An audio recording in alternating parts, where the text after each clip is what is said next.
Why are we not recording this is what I'm asking myself every time. That's what I ask every time, Chris.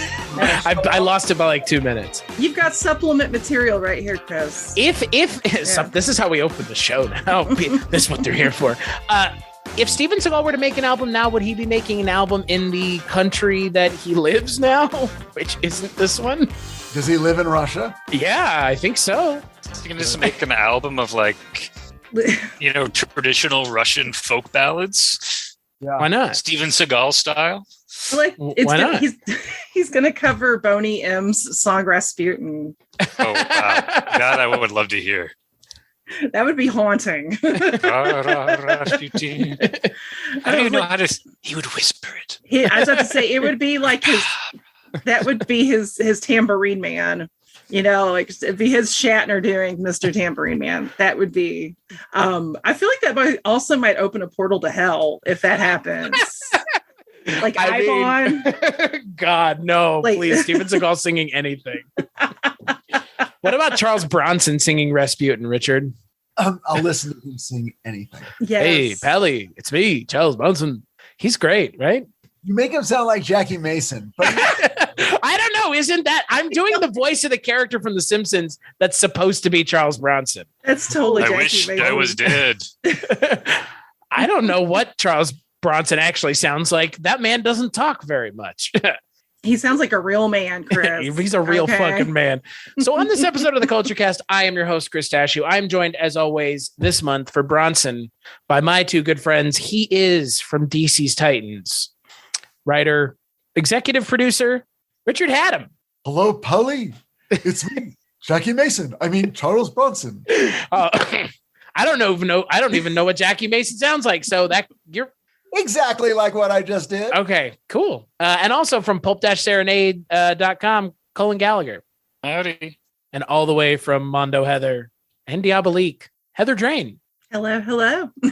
And I'm here, and we're all talking about Red Sun, a movie with Charles Bronson and Ursula Andress, who gets topless at one point because... Sir, it's a gift for a present from my Imperial Majesty the Mikado.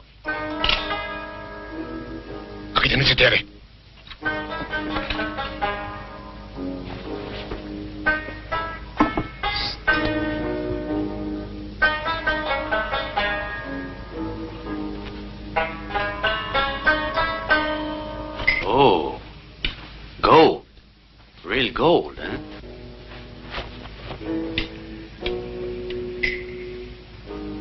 You tell your emperor, I thank him.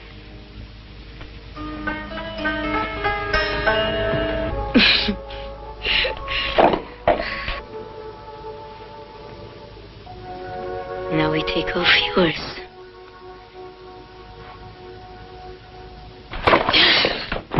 Leave goes for you. You fool. He outsmarted you. You'll never get that money.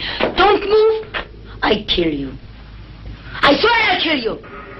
Kruda is no ordinary man. I don't care what he is. Look, Ambassador, we don't have horses, and Ghosh has a 2-hour head start, and he's got 20 mean guns to back him up. Hell, even if I do catch up with him, the trouble just begins. Silence! Each of these nuts represents a day. I have given him 7 days to recover the Mikado's sword. In 7 days, I will pass here again. The same train. Suppose he doesn't make it in 7 days. For the disgrace of failure, he will rip his abdomen. Well, that's something I'd like to see. And he might as well do it now, because I'm not taking it.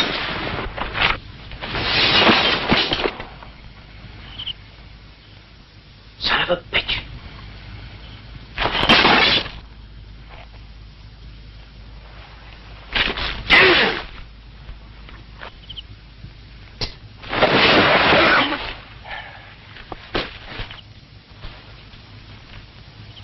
You think you could do that again? Almost certainly. It's Ursula Andress? Yeah, right. I was waiting for someone to say because it's Ursula Andress. Yeah. Yeah. There you go, right? It's like Iggy Pop. You're going to see some nipples at some point. That's fair. Or Bronson. You are going to see him topless. Yeah. Chris, you're forgetting the most important actor in this film, though, in my opinion. That's Toshiro Mifune. Yeah. also looking hot. Oh, yeah. And Alain Also Delon. topless. Yeah. Not topless. But have you seen Farewell Friend? Have any of y'all seen that? No. It's one of the French movies that Bronson and Delon did before this. But there's a scene where they're like doing a heist and they get like trapped in a vault together, and the temperature keeps rising and they can't figure out how to get off. Get Freudian slip.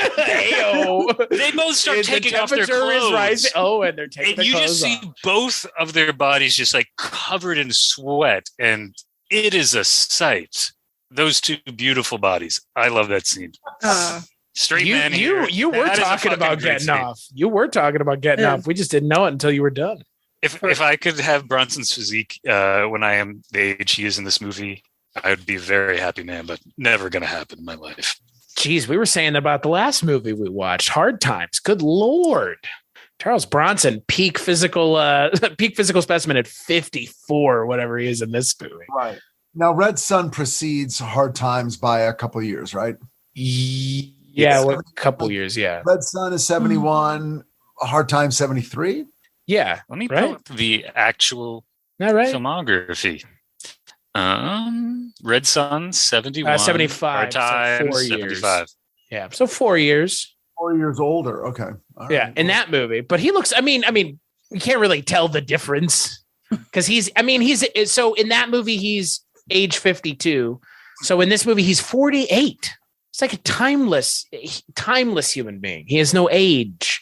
So in this movie, like we kind of mentioned already, he plays one half of a group of bandits who go and rob a train. Train happens to have Toshiro Mifune on it, and some samurai warriors for whatever, because samurai warriors plus cowboys is cool. And the cowboys, well, they turn on one another, and Charles Bronson's left for dead, and Alain Delon runs off with the money and the sword, pitting Toshiro Mifune and Charles Bronson together to go and track down the money and the sword. So, Cullen, this was a pick coming to us from you. So why did you pick Red Sun? Other than it's kind of a buddy cop movie in a way, which ties right back into last month. You kind of picked it. That's fair. Yeah, I guess I did. Yeah, that's fair. Because when we were talking about favorite buddy cop adjacent movies, I couldn't think of an actual buddy cop movie. But when you said adjacent, I was like, wait, Mifune as the samurai is sort of like the cop figure. You know, he's sort of a little bit like, code of honor, a little bit. And then you have Bronson, who's kind of the outlaw. I mean, he literally is an outlaw in this case. And they are paired together, and they're total opposites, both in their mission, their demeanor, their moral, their center. And in fact, Mifune says outright at the beginning, as soon as I find Delon, I'm going to kill him and take the sword so I can bring it back to the ambassador who can give it to the president of the United States. And Bronson's like, no, keep him alive for a day so I can torture him to find out where my money is. And Mifune's like, no, I got to kill him right away. And so the two of them sort of reluctantly pair up. And at different points, they're both, especially Bronson keeps trying to sort of trick Mifune because he doesn't want him around. So I thought that was like a really interesting dynamic. And then when I told you about it, you got really excited. And it was just like, this seemed like a natural. It seemed something you were interested in. It's a movie I like. So Richard, what did you think of Red Sun? Well, it certainly fulfills what Cullen was just speaking about. They've got a shared interest in tracking down this guy. So then it's one of the movies where the joy is along the way, as they start out pretty much opposed to each other, and by the time they finally reach their goal, which is the criminal who double-crossed Charles Bronson, you really get the feeling that they've earned each other's trust and respect. And one way or another, they're more on each other's side than on any other side. So from that, and as you're watching it, you're thinking about a lot of other movies that sort of have this weird dynamic. Anything from Midnight Run to Shanghai Noon. There's all kinds of sort of these reluctant buddy things that are just so charming to watch. This was a really early one, and it's great. It really is super entertaining, and I gotta say, Charles Bronson easily has 20 times the number of words to speak that he did in Hard Times. Hard Time, he was almost Harpo Marx. And here he's almost Groucho. It's a whole other side of Bronson. What about you, Heather? Had you ever seen this before? No, this was a completely new film for me, which was cool. I always that's the neat thing about doing podcasts is sometimes, films wash up on your shore that you hadn't really, maybe you were kind of familiar with, but you just hadn't taken the time to see. And when I saw the cast listing for this film, I was like, oh, this is going to be good. I love Charles Bronson, Toshiro Mifune, Capuchin, Ursula Andress, and Alain Delon playing a complete rat bastard, which is perfect. This is actually, little shameful confession, my first Alain Delon movie. Ooh. And I avoided... Did you like him?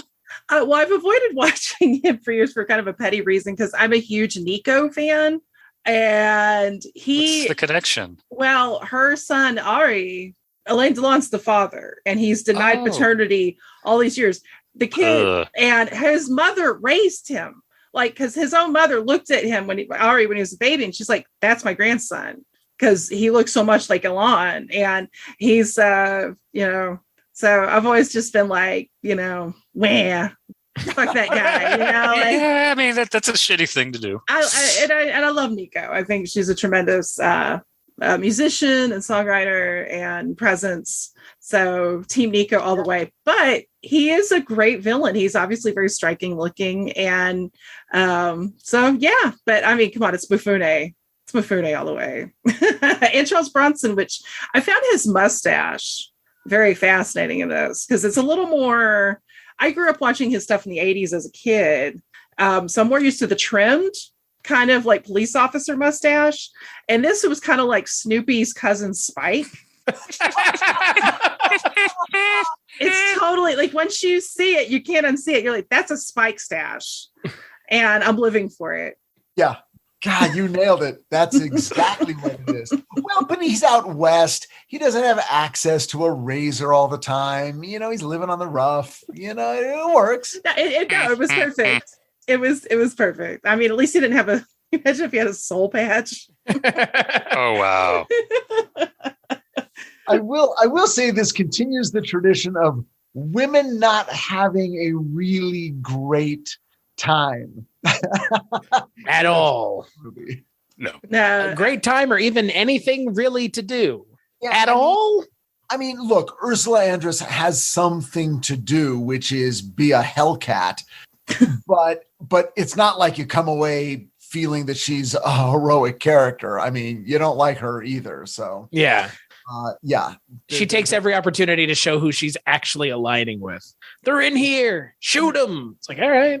Yeah, Capuchin is the woman who Toshiro Mifune kind of ends up with at the Old West brothel, right? Hotel Maxime. Make sure to tell about the great hospitality at Hotel Maxime. Hotel Maxime, right? Yeah. Right. And you kind of like her because at least in the brief scenes that she has with Toshiro Mifune, you sort of feel like, oh, well, she's a halfway decent person, and we know he's a good guy, so maybe these two kids have a shot. And she's bathing him. She runs the brothel, doesn't she? Yes.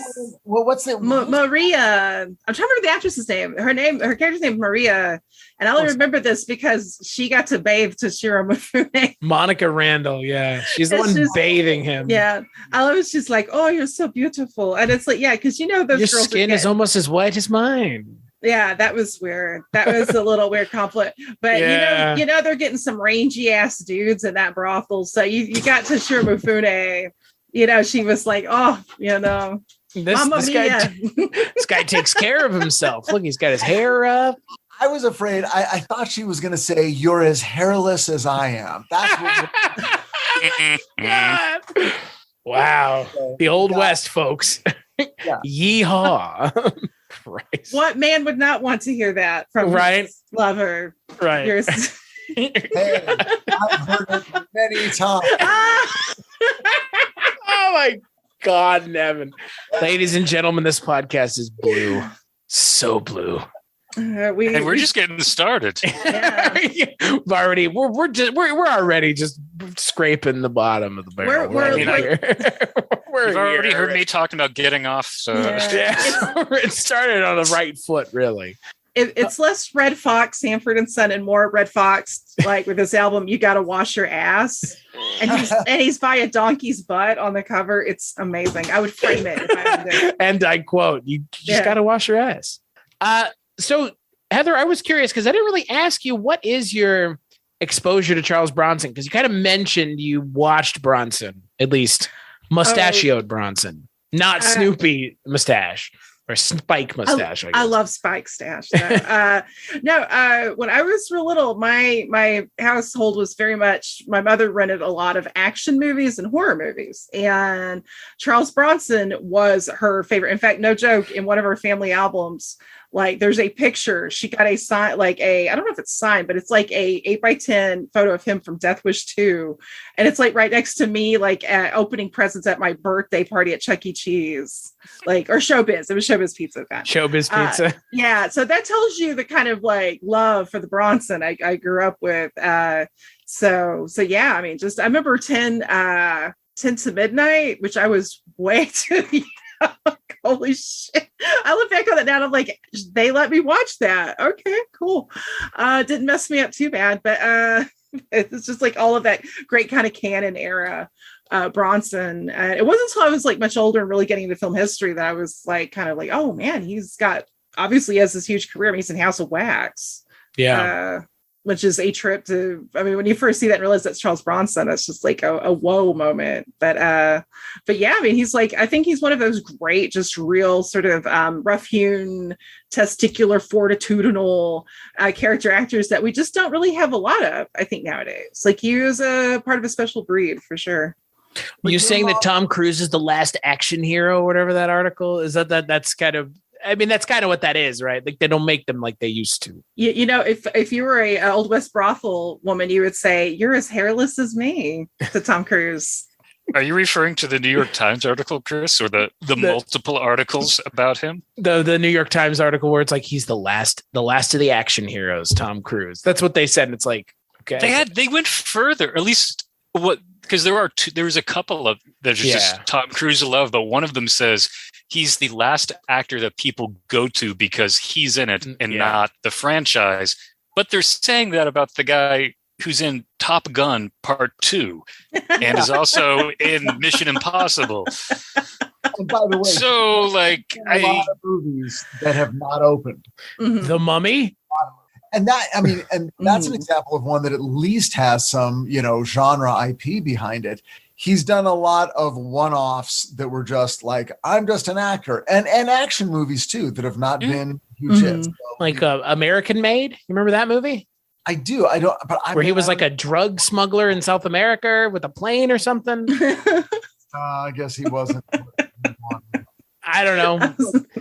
If he's in Mission Impossible, great. If he's in Top Gun, great. He did a couple of Jack Reacher movies, which I guess did okay, but he ain't knows anymore. But everybody said, you as a 5'5" man are not fucking Jack Reacher, my friend. When the character in the book just sits there and doesn't say anything, right, Richard? That's the whole point, because he's like 6'5" and intimidating. Right. Well, so watching this movie makes me wonder kind of where did Hollywood see Charles Bronson? Was it That's like, good question. You can't get Clint Eastwood, you get Charles Bronson? Is it no? Certain movies are Clint Eastwood movies, and Charles Bronson fills a different yet equal niche. I've never quite glommed onto exactly what Hollywood. And by the way, this is not a Hollywood movie. This is a French movie that was distributed, I guess, by Warner Brothers. But all that having been said, what did Hollywood think? I was going to ask Heather, what did your mom think? Was it just like, oh, he's sexy? Or, I mean, was she ever able to articulate why she was such a big fan? As far as such a weird thing to talk about, as far as sexiness goes, I think she just thought he was badass. I think she just thought he was like a real masculine, just kick-ass guy. I mean, when it came to sexiness, she was more in the Sam Elliott, Tom Selleck school, Don Johnson Don Johnson's the outlier with the mustaches. Right. I was going to say a lot of yeah. those dudes have mustaches that you're mentioning. I like But that. not I Don like her Johnson. taste. Yeah. So yeah, but I don't remember her ever being like, "Ooh, Charles Bronson," but she'd just be like, "Oh man, he's great." I think she's just a fan. He was clearly a draw. Mhm. And I'm wondering also, because I haven't seen a lot of his movies, and Cullen, you can probably answer this, but did he ever get, because then at a certain point, Clint Eastwood sort of got to act a little bit and actually sort of take on characters that you would have thought were sort of outside, play Misty for me or something. You'd sort of go, oh, that's Clint Eastwood. That wouldn't have been my first thought. Okay. Mhm. I mean, did Charles Bronson ever get to a point where it was like, no, let's just put him in a movie? The great, like one of the more like actor roles he did, in my opinion, would be like Act of Vengeance. I believe it's what it's called, where he plays Jock Yablonsky. It's like a Union story, where Keanu Reeves actually plays a hitman. And it's one of Keanu Reeves' first roles. This was in the year of our Lord 19 what? It's like 85, 86. John McKenzie directed it. I mentioned this as one of the possibilities. I gauged your reactions and early didn't gauge as high as some of the other ones we picked. But from my understanding about Bronson, is like when he gets in with Cannon, he sort of becomes like a difference. They're sort of just throwing him in these action movies, kind of, almost like a little bit more exploitation. Like they weren't like, how do we develop him as an actor? And I think this is an interesting part of his career when he's in Europe, because French films like Farewell Friend, Rider on the Rain, they started putting him in more like sort of artsy thriller. I don't know, these sort of unusual roles, but he was getting leads, which he wasn't getting in the US at the time. Okay. And did he, by the way, but this movie was not filmed in Europe, was it? I think so. I think it's, what is this? I think it kind of had, was it like Almeria? It kind of had that like spaghetti Western shot in Spain. I think it was shot in Spain. Yeah.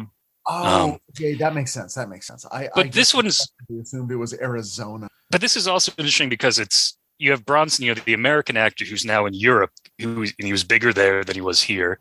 You have, Delon, French star, Terence Young, the British director who had done Dr. No.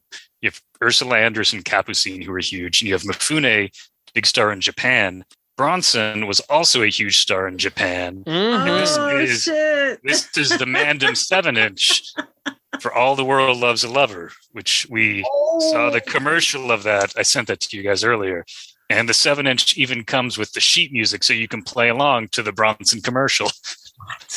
So this would have been a big appeal to audiences, in multiple different areas. It's like, names for America, names for France, for England, Japan. Like, but it seems like a nice international hit. But the question is, was this a movie that could Clint Eastwood have been in this movie? Because that's an interesting question, right? Because would he have had that? Would he have had the? He would have, I guess, got the box of American appeal more, and that would have been it. By then, Clint Eastwood was famous, right? Yeah, right. This would be post Dirty Harry. I mean, it would have been, I assume, an even bigger hit. Probably. Right. Probably, yeah. It was a huge, but Toshiro Mifune, it was a huge hit in Japan. Yep. Because of him, but also because of Charles Bronson, because Bronson was popular in Japan too. And I'm asking all of you because you might know, but did Bronson have a lot of aspirations to do different things and more? And did he want to direct, or was he sort of like, hey, I just happened into this career. I didn't know I'd be this successful. I'll take whatever you got. I mean, he was a painter as well. I've been trying to track down where his original paintings are because I've wanted to do an exhibition of them somewhere. So if anyone listening knows where they are, so was he just a guy who was like, hey, I do the movies to support my painting, and one of these days I can just paint full time kind of thing? Or was he really like, oh no, I'm curating my film career? I actually don't know. That's a good question. I didn't even know he was a painter. That's amazing. Because he went to school for art on the GI Bill. Also, I've never heard anything like troubling about him, like he was a miserable guy and 15 divorces and a booze problem. Was he pretty happy? Just kind of like, hey, guess what? I guess I'm a movie star. I've got more money than I ever thought I'd have. The stories that I know, like, or once he married Jill Ireland, they were, as far as I know, they had a good marriage. When he would shoot, he would get like a whole hotel room floor for their family. That's awesome. I mean, Roger Ebert said that he, like, Charles Bronson was notorious for, like, not offering up, like, information about himself and, like, being kind of like he was a very private person, Richard. So, and I think that probably lends credence as to why we haven't heard a lot, is because it's like Keanu Reeves, right? Like, what do you know about Keanu Reeves outside of the minor public things? But he's a pretty private person. I mean, some of the bad stuff that's happened in his life, but like Charles Bronson, he was a private person, best I can tell. I've read one book on Bronson it's just called Bronson by W.A. Harbinson. And I didn't realize this until after I bought the book, but it's called a speculative biography. And he's writing this, but it's from the perspective as if Bronson is almost this mythological figure, and he's waxing poetic about, the memories of working in the coal mine during the Depression, would twist like a knife in his anus. That was one of the quotes. Are you shitting me? That's awful. No, how is that legal? I loved the book. Like, Yeah. It's not, because to me, Bronson, like, is, I've always been more interested in what I see on the screen than wanting to find out, about the personal life. So this just sort of waxes poetic about this sort of mythological image that he creates on screen. So for me, it was perfect. Is there literally a line about twisting the knife in the anus? Yeah, that is it. Wow. That's a lot. That's quite a metaphor there.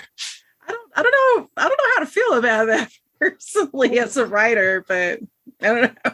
He wrote a bunch of these, in quotes, speculative biographies, and I found his website. I kind of wanted to track him down and interview him. When people use the phrase, boy, you're really twisting the knife, I'm not picturing it in the anus. Maybe that's the problem you've made your entire life, is you should imagine it in your butt. More aptly, your anus, I guess, because your butt's not even specific enough. Well, you know what they say in Hollywood? They don't stab you in the back. They stab you in the front and ask you for the knife back. Right. And then they stab you in the anus with it. Well, now that's the part I didn't know. No. You haven't made it that far yet to the anus stabbing. Got the anus stabbing. God. We can have a I can go get the book and just read passages.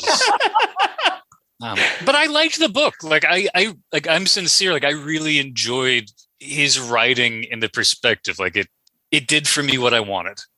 Well, the reason I'm asking all these questions is because I've seen Death Wish a long time ago, and then these two movies in rapid succession, very different movies, Hard Times and Red Sun, which I'd never seen, and I do come away with a really good feeling of Charles Bronson. I mean, yeah, he's killing people or beating people up, but he's got a very appealing, fun presence in a way that, I mean, we were kind of joking around about Steven Seagal.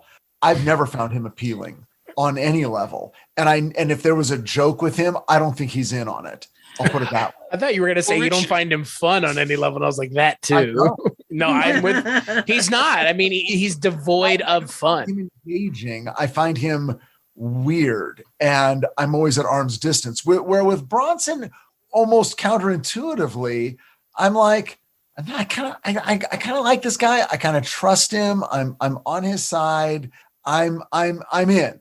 So that's why I'm curious about like what he was like in real life. So Richard, one of the reasons that I really like this movie, and I was so glad when Chris and you responded enthusiastically to it as a possibility, is he's playing around with his screen image, in my opinion, because he is the tough guy. And throughout this movie, his character presents himself as, I'm the tough one. But, he thinks he's so smart, he's, going off with Mifune, and he thinks Mifune can't speak English, and he's just talking a mile in a minute, trash talking him. And Mifune is like, I speak English. I know what you're saying. And so it's just like, okay, he's not that smart. He really, he tries to trip Mifune to have him fall down a hill, but Bronson's the one who falls first and keeps rolling. Later, he eggs him on into like a fist fight, and Mifune keeps body slamming him and like throwing him over his back. I like the fact that Bronson felt comfortable enough to be like, I'm going to make fun of myself. I'm going to be the butt of every joke. Yeah. Yeah. Which, by the way, is what made the ending so surprising and really upsetting. Oh, Yeah. Yeah, I was bummed. Especially, I don't know. I'm curious to get like everybody's opinion on this, because I was thinking with this movie, if you had a lesser cast, like it's well directed, the final conflict scene is beautifully executed, I have to say, like all the combat. But I don't think I would have liked it as much, because it's like, you have this talented, especially with Mifune and Bronson, bringing such life to these characters. I think in lesser hands, it would be more of a slog a little bit. yeah. But also this film loves its cross dissolves. Did anybody else notice that? That kept us No. I didn't know, but I believe it now that you bring it up. And I'm glad you brought up that sort of ending sequence, which I thought sort of earned Terence Young his presence on the film, because I felt it was fairly undistinguished directorially throughout the vast majority of it. I'm like, wow. I mean, maybe I need to go back and watch his Bond movies. Maybe they're not as good as I remember it outside of Sean Connery. But then that sequence in the cane I'm like, oh, wow, suddenly we're filmmakers. Right. Okay. It's a movie now. Oh, and then I was like, all right, okay, no, I'll give it to you. So the last 20 minutes were sort of like, okay, this has gone up a notch. People are like, okay, we got to nail this, and it's not the easiest kind of sequence to nail. I mean, geography is weird. But it's eerily beautiful and suspenseful, and yeah, it was elevated. So that I was really happy about. And it was also good to see them kind of working together at the end, even for a moment, because I mean, Alain Delon is a bastard in the movie, but he's not a bastard that you can't get behind. I mean, he's still charming, completely charming. Yeah. So yeah, but he's a snake. Yeah. But at the end of the movie, he has his moment, and then he's summarily murdered. Yeah, I was frustrated with Ursula and Andress. I was like, I feel like I really want to like this character. Like I want this character to somehow be redeemed. Like I want a moment where it's like, okay, finally, good, thank you, I'm allowed to like her. But I don't feel that moment really came. No, it's funny because the two other women, like Maria, and especially like I can't, Maxime, of course, because it's her hotel, Capucine just, and she's in this movie for like maybe 10 minutes, like she's not in it very long, but we get to see her have a range of emotions, from warm and comforting to the girls, to fear when she doesn't know who's in there, to saucy, like she's a little bit of a Manx with Charles Bronson, and who could blame her? I almost would have been like, man, I mean, I like Ursula Andress, but I didn't feel like she was Hellcat-ish enough. So it's like, she either needs to be full tilt Hellcat. Like I'm talking like Tura Satana on Angel Dust, or she's kind of, a little bit, on the bad side, but then you see that full redemption arc. So, which again, this is where I think the writing, not so great with that. Yeah, they do. Well, and by the way, yeah, unfortunately, the real bad guys in this movie are those damn engines. Oh my God. That was rough. That was real not good. Yeah. So, and then they have this like little sequence that was just sort of placed there to affect a momentary realignment in the characters to get them to the next sequence. She's taken captive for about 45 minutes by the Comanches, just long enough for her to be tortured, and for then Charles Bronson and Toshiro Mifune to save her, thus buying her loyalty briefly to get us to the final confrontation. But it was never like a real character thing. It wasn't like over the course of the second half of the movie, she realized that her loyalty to Gauche, Alain Delon's character's name, was misplaced, and that she should really be with a more honorable person like either one of these two guys. It never quite gets there, which would have been great.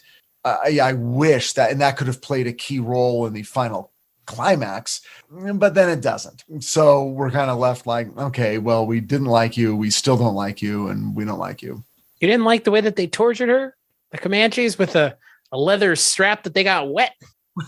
Well, that was interesting. Okay, so they wet the thing and then they let it dry around her neck, and then it's choking her slowly. They explain it as it dries out. Yeah, as it dries out, and then the great moment. Oh yeah, Charles Bronson stopping Toshiro, going, "No, don't use your samurai sword. You might. There's a slight chance you might cut her throat. Let me handle this." And he takes a gun and shoots at her and blows the rawhide off her. It's like, wow, okay. Don't use that sword. You might nick her neck. Anything could happen. Let me fire this 1870 firearm. Point blank range, essentially. He's a cocky guy. He is always trying to, I got to put that samurai in his place. I got to prove that I'm better than him. He never misses an opportunity.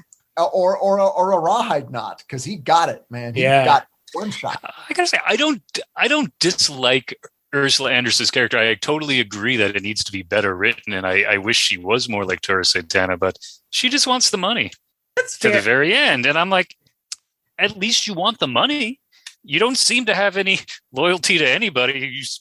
You want yourself and you want to get ahead. So yeah, it's weird because she alludes to not wanting to do the life anymore of like working at the brothel, and that's a very probably like maybe understandable human moment, especially in that era of history for sex workers. I wonder if part of it though, and I'll be the first to admit, I haven't seen a ton of Ursula Andress films, but I almost feel like she's one of those actresses that's better as archetypes than as like layered characters. Like she's physically stunning and she has a great presence, but you know, is she an actress that can bring kind of like a nuance? Because I mean, in fairness, it's not like Toshiro Mifune's or Charles Bronson's characters are written to be super deep and layered either, but both of them kind of can add that complexity a little bit, you know, because Bronson at times can be kind of, you know, you're almost like, oh God, he's trying to hurt our boy Toshiro, but then you love him. And like you said, what you were saying earlier, Richard, is Bronson is perfect for these kind of films because he has an anti-hero charisma. Like even if his character is doing something that's kind of shitty, you're still kind of with him because you're compelled by him. You know, you might be onto something, because what ends up happening is the only person in the movie who sort of has an arc is Link, Charles Bronson. He's the only one who sort of, you know, he wants the money too, but in the end, he wants justice for his friend, and he wants his friend Toshiro Mifune. He wants his goal and journey to be completed.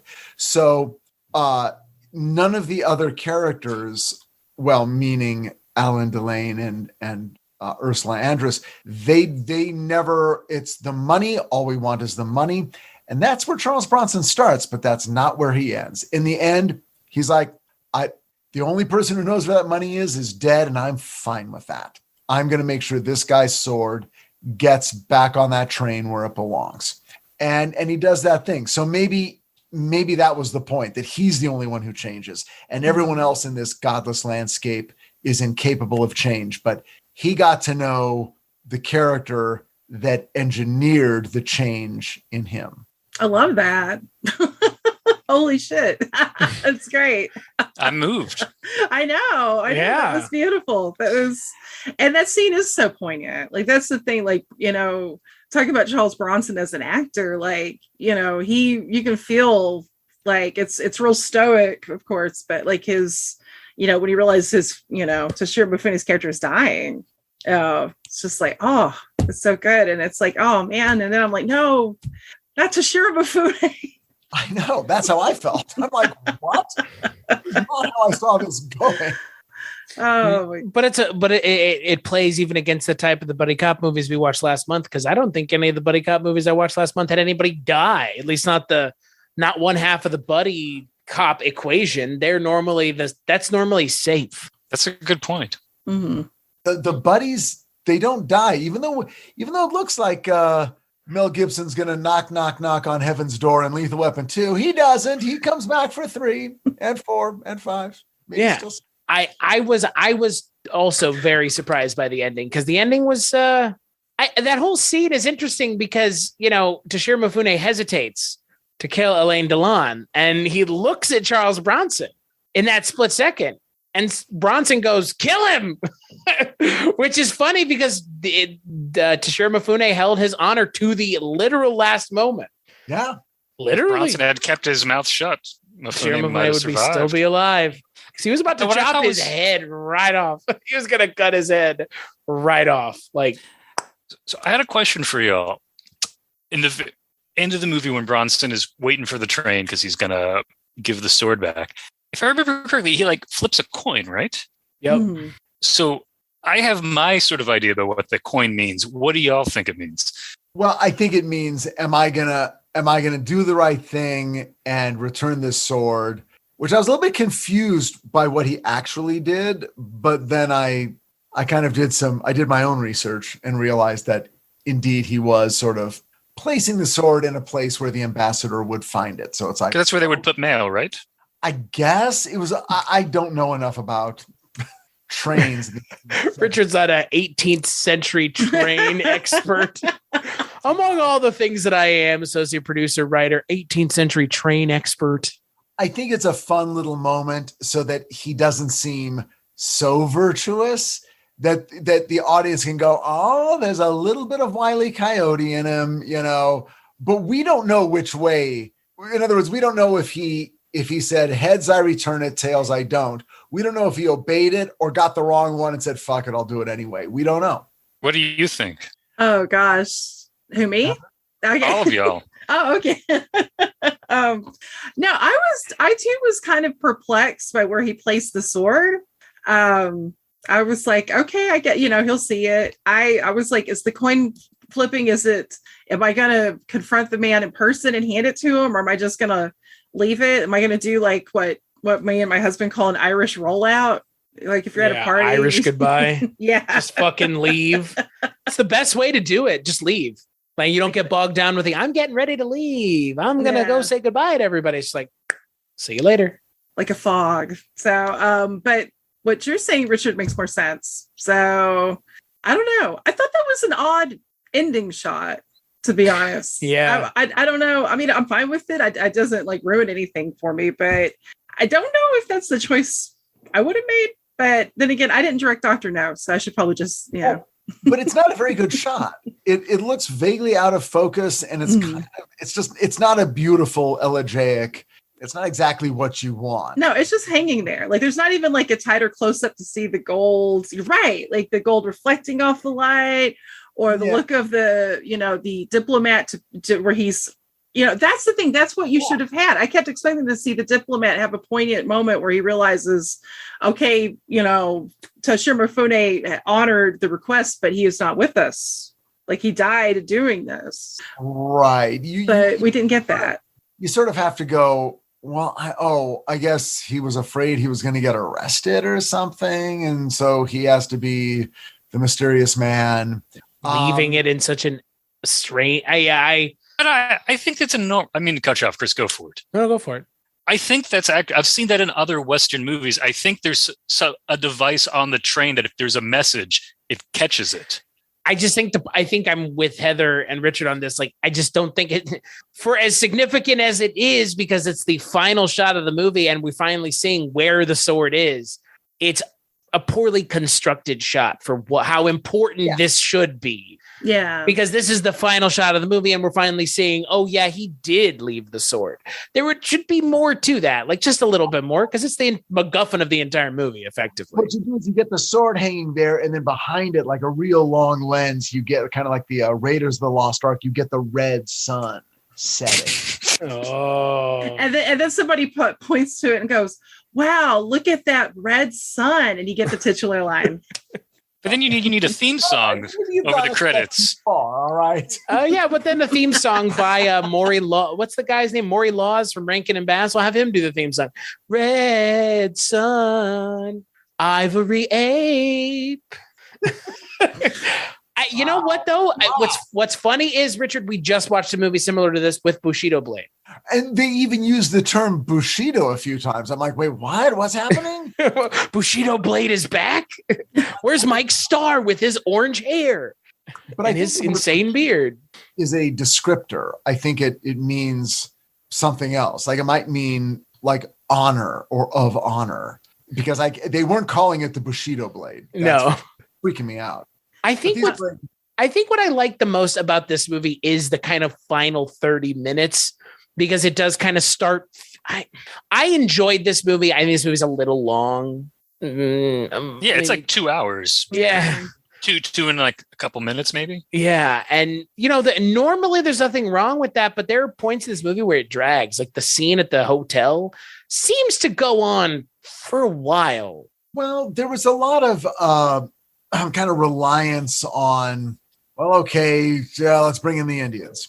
It felt like there was a lot of, we're going to kind of use the Indians the way we need to use them for the narrative to move things along, which is fine. I mean, but it makes it feel more like, okay, this is like 300 other Westerns. Right.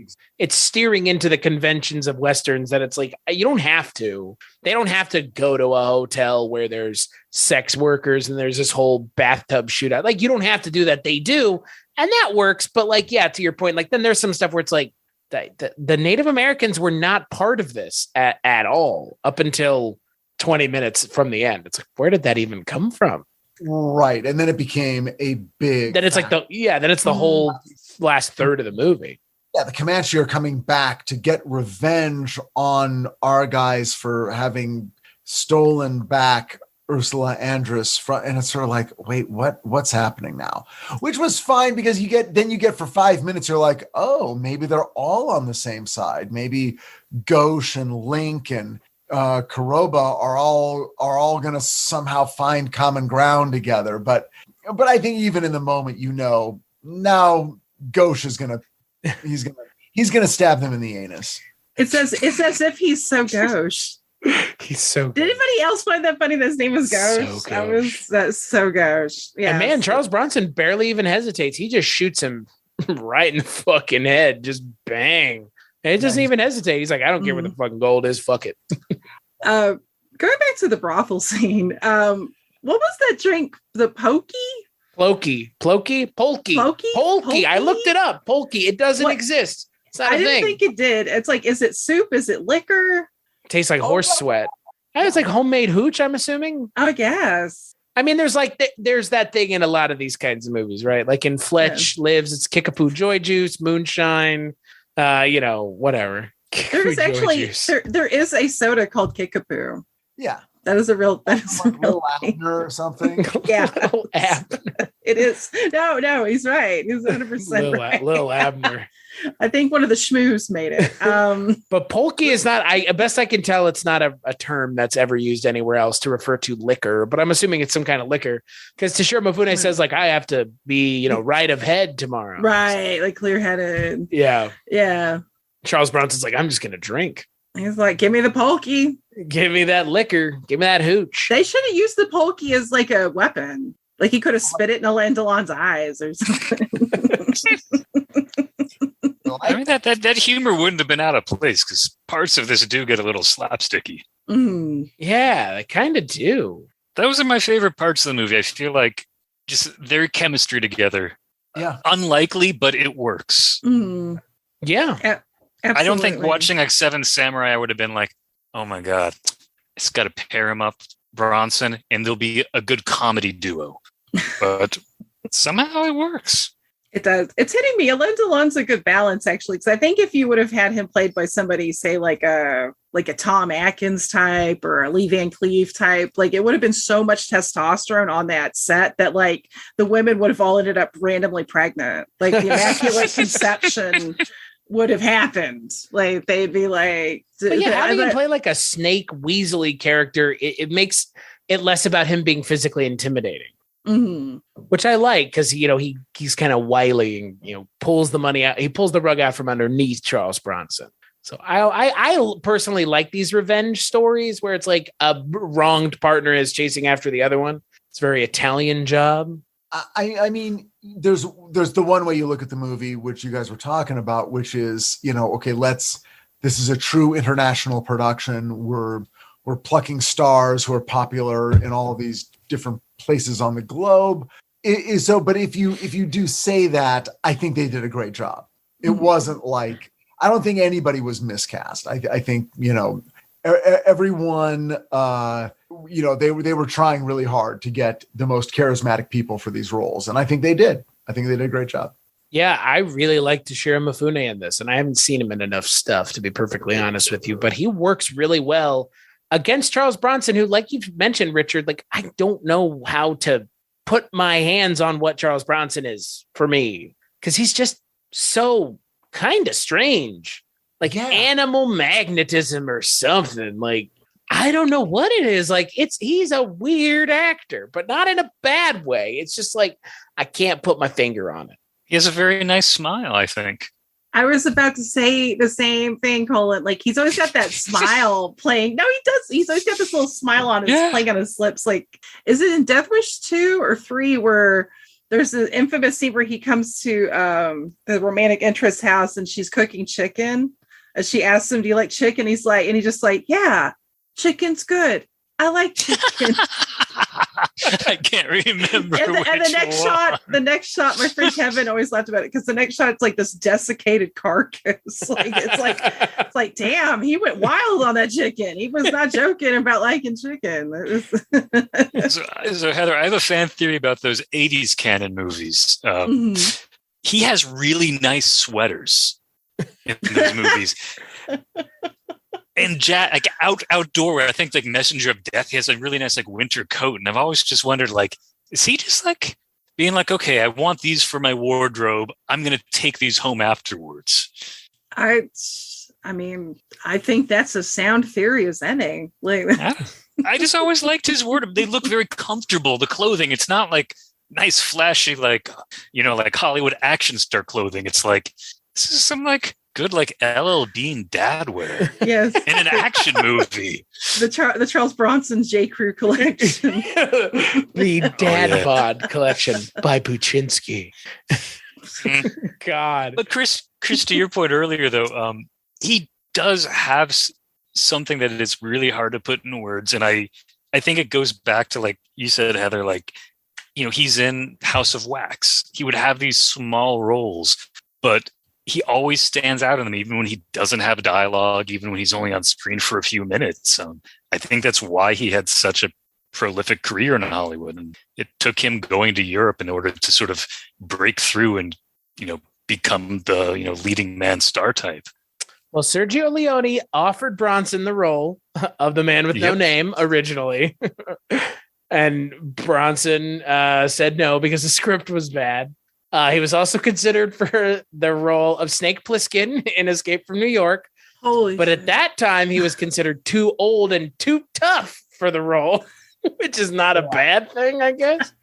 Then he also auditioned for, and this is the universe I want to live in.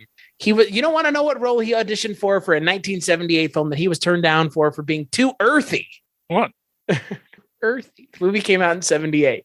It's a big deal movie. I mean, if he had gotten this role, more people would know who Charles Bronson is. Ladies and gentlemen, Charles Bronson tried to be Superman. He was too earthy. Whoa. Too earthy. Too earthy. If you got your TARDIS, I'll head over to that alternate timeline and watch that movie. Can you fucking imagine that? Not Christopher Reeve. Charles Bronson, baby, as Superman. Oh my God. Go ahead. Is that better or worse than Nicolas Cage being Superman? That's the real question. I want to go to Comic-Con and ask an artist to do a portrait of Charles Bronson as Superman to frame. Can I make a suggestion to this universe? Can we have Timothy Carey as the Marlon Brando character? Oh, yes. Wow. I like that. God, that would be the best movie ever. I love Tim Carey. I do too. He's oh my gosh. always such a joy when he pops up. And there's another guy that when he's on screen, that's who you pay attention to. Oh my God. Yeah. Are you, Chris and Richard, you guys, are you converted to the ways of the Church of Timothy Carey? Holy shit.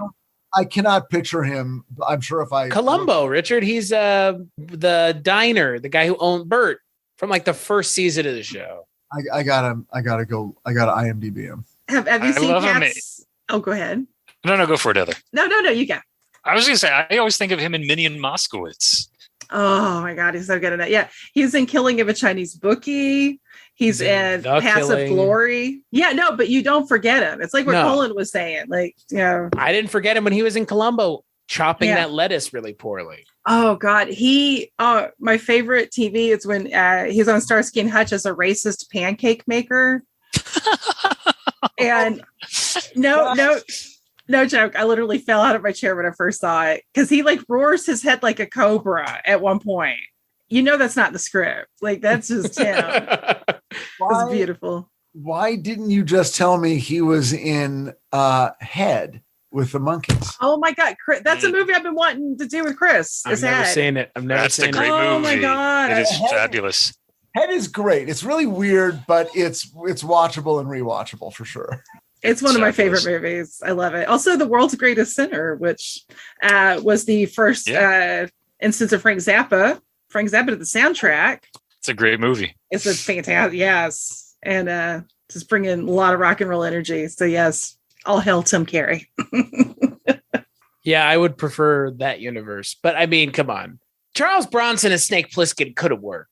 It could have worked, right? It totally could have worked. Absolutely. Yeah. Absolutely. His is Superman. I don't know about it, but I'm down. I'm down with it. I am out. What if he was playing Superman when George Reeves was Superman? Like super duper young Charles Bronson? Possibly, sure. Too earthy. Okay. Too earthy. What does that mean? I mean, yes, in a way. It's like you have to be sort of clean and featureless in a way, in a particular way, I think, to just sort of get through the door of Superman, and then you can sort of tone it up or down. But look, there's other things. Maybe Lex Luthor. Yeah.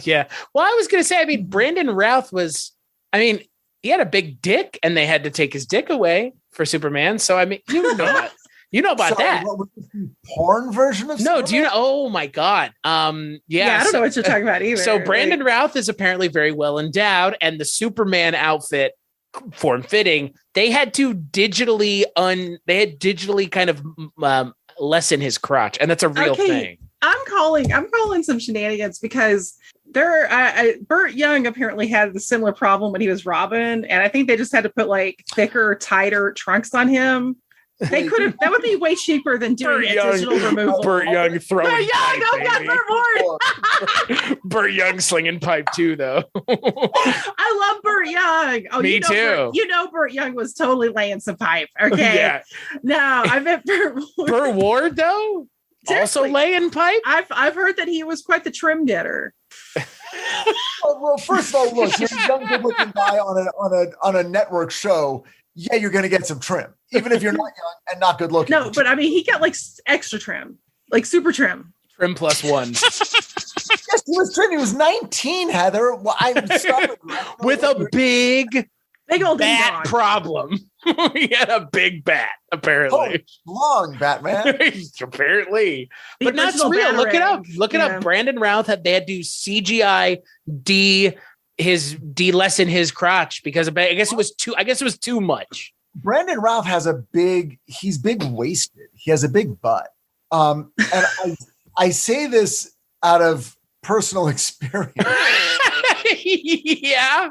How about that? Do you? I was doing a pilot and we were casting the lead. It was something I had written, and it was down to Brandon Routh and this other guy. And in a way, Brandon Routh was sort of like the obvious choice. It's like, oh yeah, he's totally the character. And then the other actor was like, he's not the obvious choice, but he's really interesting. And so I was sort of like, look, I'm happy either way. He's a really nice guy, a very good actor. He works like crazy. We went with the other guy. Show didn't go. We filmed a pilot, did not get picked up to series. The other actor is a great actor and a really great guy. If you've seen Fleabag, he's the guy who plays Fleabag's boyfriend who likes to do her in the ass. If you've seen Fleabag, you know exactly who I'm talking about. Yeah, I remember that scene. Yeah. And he's a fine actor. But anyway, that's my experience with Brandon Routh. Never saw his dick. Richard had to. And just to do justice, Ben Aldridge is the name of the actor. So check out Ben Aldridge, Fleabag, and other things. But you didn't answer the other. You didn't answer the question about how you know Brendan Routh has a big butt. Look at him. I saw him in person. Oh, this is just you saying that. Okay. No. But if you now that I've said it, if you look at him in shows that he's in, you'll sort of go, oh, he is like, if you get a look at his whole body, it's like, oh yeah, he's wide hipped in a way that a lot of actors aren't. I mean, it's not like some weird, crazy deformity or anything, but it is an aspect of his physicality. He's a freak. I mean, I love Brandon Routh. Yeah, but he seems like a nice guy. Big childbearing hips. Richard, what you're showing is different, though. Big childbearing hips. Really big. But apparently, it's proportional to what he's got up front. This could be the episode where he talked about Brandon Routh's cock for like 5 minutes straight. Well, I had no idea, but now I don't know. I'm excited for him. I'm glad for him. It's like Huey Lewis. You know what they say. He was making all the news. What, did Huey Lewis have a big dick? Oh, wait, did you not know that? Yeah, that's like the OG one, isn't it? Like, it's one of them. Or Tom Jones, I guess. No, Milton Berle. Oh, Ew. yeah. Oh, gross. Ew. This is all news to me. Is there just like a big dick list? There is. Guys, I'm not on. Get out of here. At the Friars Club, he was in the bathroom one time. Alan King was in there. Forrest Tucker walks in. Forrest Tucker from F Troop, also legendary rig. Forrest Tucker walks in, and he's like, and he sees Milton Berle, and he's like, "Hey, I've heard the stories." And Milton says, "I've heard the stories about you." And Forrest says, "You want to compare?" And Alan King turns to Milton Berle and says, "Milton, just take out enough to win." Oh my God. That is amazing. Now that's some dialogue. Hey, baby. There you go. I don't like thinking about Milton Berle's area. I don't know. I just picture him having big old saggy balls. like they get stuck in things. Like if he sat like a drawer, if he's sitting on like a wooden bench with planks and like he was like free balling it and like one just gets wedged in there. And he's like, oh, like, I don't know. Like, it's just no. Dragnet. No. I was imagining Dragnet. Having the balls jammed in the drawer over and over again. Oh, God. Oh, Chris. We can't escape it. We never should have done that episode. But yes, Richard, Huey Lewis is apparently, same with Tom Jones, apparently. But Tom Jones apparently is an asshole. I read Cassandra Peterson's biography. Yeah. And he was... It's really good. It's really good. I love her. And but yeah, he does not. And interestingly enough, I read after that Sheila Kennedy's memoir, who was like a penthouse pet, and she had a similarly bad experience with Tom Jones, where he was like just a super jerk. But yeah, Huey Lewis, apparently nice guy with a big ole. Now, unfortunately, my mother was the one that told me that because she read it, and she loves Huey Lewis. Was that in Reader's Digest? No. When a celebrity's got a big dick, to me, that's Coles to Newcastle. If you're a star, you don't need a big dick. If you're not a star, you do.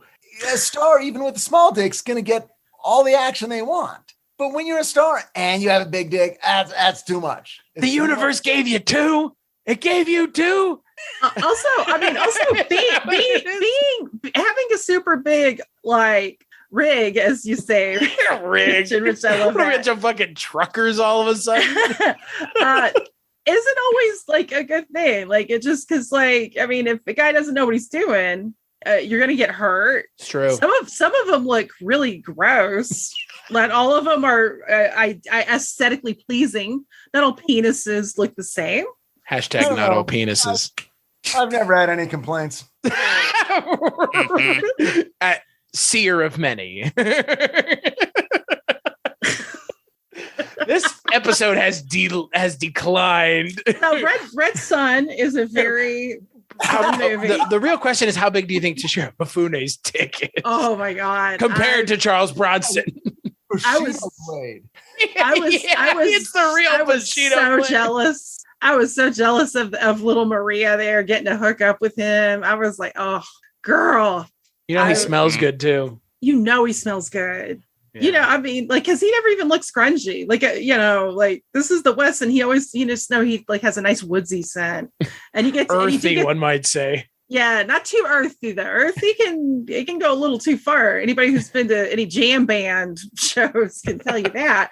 But no, he takes time to bathe. Yeah, and we see his little talks. It's so cute. Not only does he bathe, he also mentions that Charles Bronson doesn't bathe. Yeah. Well, but were they going for the Japanese stereotype of the taking the bath, you know, the obsession with bathing? I mean, maybe, but Richard, am I swinging at a stereotype? It's not a thing here. I know what you mean, like a very austere, like a very austere culture. That's what you're getting at? Yeah. Well, there was like, there was a whole thing in You Only Live Twice, you know, where the geisha, the ritual bathing and the thing and the geisha, it's like a thing. I don't know if they were playing into that. I don't know. I mean, they were definitely playing into how austere Japanese culture is perceived by the Western culture, I would say, right? I'll say one thing. That guy brought his food with him. Right. He's making onigiri, like little rice balls and stuff. Yeah. But it's like, wait a second. So he just had all that stuff with him. It's like, we always carry 7 days of food. And he's like, it seems like over the course of more than one day, he's preparing the meal and has enough to share with Charles Bronson, you know, who does the old, what the hell is this? Not bad. Wait, is he Italian? What the hell? What in the hell? I think it's funny that he does do that thing where he just like eats the rice ball. He's like, oh, this is good. Like, yeah, it's probably better than the literal shit that you're eating. Gila monsters over a fire, or whatever the fuck you eat in the middle of the desert. My guess, it's some meat in rice. So I'll take that. I'll take that any day of the week. Also, I did love that at one point Toshiro's character kind of like makes fun of Charles Bronson's, because he's like, when did you sleep? And he's like, well, I was walking. Like, you know, he's totally get out of here. You know, West Coast lifestyle. I'm so jealous. What kind of role is that? Is that the Little Richard role? That's my role. And then the 911 role, which is basically a crab role. I think that's my only kind of issue, is just the length of the movie. But Charles Bronson and Toshiro Mifune are fun enough together that it makes up for it. Makes up for it kind of dragging in spots. 100% agree. I'm really glad I got invited to be a part of this, to see this film, and especially to get to talk about it with you guys. Like, this is fun. I feel like I get to at least be like the sort of the cameo, the little guest player in this little club with sushi and cool books. There's only one of us eating sushi and holding up cool books. It hasn't made it this far. It hasn't made us this far central to the country yet. We don't have sushi yet. Right, of course not. We only have carp ribs, river fish, eating river fish.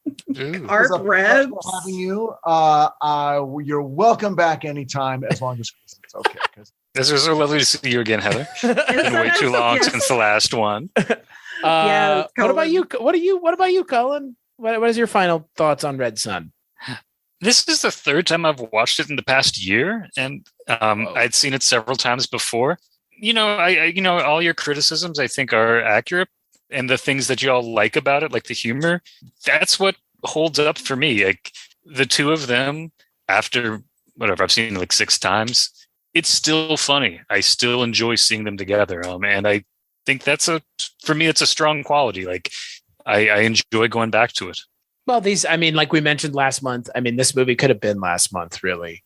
It lives and dies by the chemistry of the two people involved. So, are you talking about Pride Month? Oh God, was that 2 months ago? Yeah. During Pride Month is when this movie, just like in any of the J.K. Rowling books, you do know that Toshiro Mifune's character is gay in this movie, right? All the characters are gay. Okay, JK. Just as long as they're not trans, because you know how she is. Ooh, yeah. Right. Turf. Right. Turf bitch. Yeah. Jesus. I love how you say that, Chris. Oh my God. Bitch. That's a new hashtag. Hashtag use a turf bitch. Turf bitch. But no, not Pride Month, Richard. Thank you for pointing that out. This would have worked as a buddy cop movie because, again, dial this more towards comedy, and it's almost Shanghai Nights or Shanghai Noon. Like, it's almost the same plot. Like, there's no Alain. Well, no, I guess there is kind of an Alain. Yeah, there is, because in that movie, it's the one guy betrays Jackie Chan and Xander Berkeley, I believe, betrays Owen Wilson. Is that right? And so there's like a double betrayal in that movie too, just like in this movie. That's a good point. Very funny. I should rewatch that one. Great. I'm Owen Wilson, guys. That's a good impression. You know who does the best? Weirdly, Forrest Burgess from Astonishing Legends. Does he really? Phenomenal Owen Wilson, like out of fucking nowhere. So my dad just be like, just do Owen Wilson. Wow, it's great. I get those Marvel checks now. It's awesome. Good for him. But seriously, like, I was thinking about it when I was watching the movie. This is Shanghai Noon. Shanghai Noon's just funnier. Shanghai Noon's a great movie, by the way. It is. It is. Yeah. This is a great movie. This is, again, Cullen, you were 100% right. When you mentioned this movie 2 months ago, this is exactly the kind of movie we should watch for Charles Bronson Month, because this is really different from the last movie we watched on top of everything else. This is more fun, but the last movie wasn't supposed to be fun the way this is supposed to be fun. It just shows off more of Bronson being earthy. I like that. Earthy. So on that note, let's take a break and we'll play a preview for the next Culture Cast of Bronson Month. Last year, Billy Jack became one of the most popular pictures of our time. Walking Tall was applauded by audiences across the nation. Now, Charles Bronson is Mr. Majestic in a movie that touches the hero in all of us. Vincent Majestic was an ordinary man. He wanted to work his farm, live his life, mind his business. Hey, didn't somebody say something about a cold beer after work? But they wouldn't let him. Hey, I don't think I know you. Come over from La Junta with some top hand pickers. I hire who I want. Yeah, well, you see, you want me. Only, it ain't sunk into that thick brain of yours yet. They frightened his workers. Tell them they don't work here anymore. You got 2 minutes to get the hell in your cars and get out of here. They tortured his friends. They do this to me. They're gonna kill you. They threw him in jail. You understand your rights under the law? I understand I should keep my mouth shut. They destroyed his crops. They forced him to become what he never meant to be, a hero. Why are they calling Mr. Majestic the one movie you must see this year? Ask anyone who's seen it. Anyone. Charles Bronson is Mr. Majestic in a movie that touches the hero in all of us. So that's right. On the next Culture Cast, we're going to be talking about Mr. Majestic. It's got Charles Bronson in it. That's all I know. And I'm going to be joined by Richard and Cullen and our good friend Josh Stewart, all the way from the Alamo Draft House. Wow. I'm looking forward to catching up with him again. Yeah, Richard, we talked about Deliverance with him last year when we did Burt Reynolds Month. Boy, I've done a load of these. You can't even remember how many you've done at this point. You were always here. When I think back to that crazy Winona Ryder devil movie, Lost. It's the first thing we ever did outside of Kolchak. Yeah, man, it was in the deepest, darkest COVID. And then we did the Devils. No, that was pre-COVID, dude. That shit was all pre-COVID, bro. Like Heather was saying. I was still driving to work because then we did that Wild at Heart or something. We did the that Nicolas Cage. Yeah, the David Lynch movie. Yeah. David Lynch. Okay. Anyway, that was pre-COVID. Like Heather said, time doesn't exist anymore. No. Go way back. There's a lot. There's so many. So many. So speaking of that, Richard, where can people find you when you're not here? Well, they can find me on HBO Max, writer and executive producer of HBO Max's Titans. Seasons 1, 2, and 3 are available now. Season 4 coming up. I believe it debuts next month, but I suddenly I'm not really hearing. I don't know when the posters and the bus ads are coming out in LA, but I believe it's late August. So check out Titans for some DC comic book adult, mature, meaning intense violence, action, not a lot of sex, but definitely violence. Don't let your children watch this unless they're over the age of 14. Enjoy. American-made intense content. No sex. Yeah, it's just violence. Don't worry, you won't see any breasts, but you will see someone get their face dragged along the bottom of a shattered window. Holy shit! What the fuck? That's in the pilot. Oh, okay. Cullen, where can people find you? I assume you're not having people drag their face through glass. Maybe. No. Probably just CullenGallagher.com is probably the best place. I should have an article on W.R. Burnett coming out in the LA Review of Books sometime this summer. I did a intro to a couple of his books that Starkhouse Press put out recently. And hopefully we'll have a bunch of music albums coming out by the end of the summer. So when I remember to actually update the site, I'll put links. What about you, Heather? Where can people find you? You can find me over at my website, mondoheather.com, and as well as over at diabolicmagazine.com. And also, if you go to Arrow Films blog, about a month or two ago, I did a little wee primer on the cinematic universe of Jean Roland. Ooh, I got to check that out. I've been wanting to revisit his movies. So that would be the perfect companion. Yes, we're kind of doing like along with Movies from Hell, like a summer of Roland. And we've done one episode so far, just kind of over Roland in general, and we're going to be getting deeper in the weeds. Plus, Kat Ellinger from Diabolique, she's got a documentary on Jean Roland that's premiering at Fantasia Fest. Holy shit! Yeah, it looks incredible. It's called The Orchestrator of Storms. And what I've seen of it looks phenomenal. So, and I can say that unbiased because obviously Kat's like my sister from another mister, but Roland is in wonderful hands with her. So yeah, definitely. Kat frequent commentary guest with Mike White over at the Projection Booth podcast. See that Mike White, that Mike White. He's a good one. He is. And you can also find me on Twitter and Instagram under @MondoHeather. As for me, cstachiw.com, cstachiw.com. That's my link tree. Go there. Richard and I do a podcast together about Rankin and Bass. I kind of mentioned it. Cullen does the music for the Columbo podcast that I do with Mike White. And then Richard is on the Kolchak podcast from time to time. That is now done. And Richard's also on the Barney Miller podcast from time to time. So all the places everybody else shows up that isn't here. I also happen to be there. What a surprise. So Kulturecast.com, patreon.com/Kulturecast for all the things for this show. Cullen, Richard, Heather, thank you for joining me as always. Cullen and Richard will be back next week. Heather and Father Malone and I, you'll be hearing us talking about some really blue people. We've already done it, but the episode's not out yet. We're coming out after this one. So, I guess make sure to check out the next episode. Is that a Blue Man Group documentary?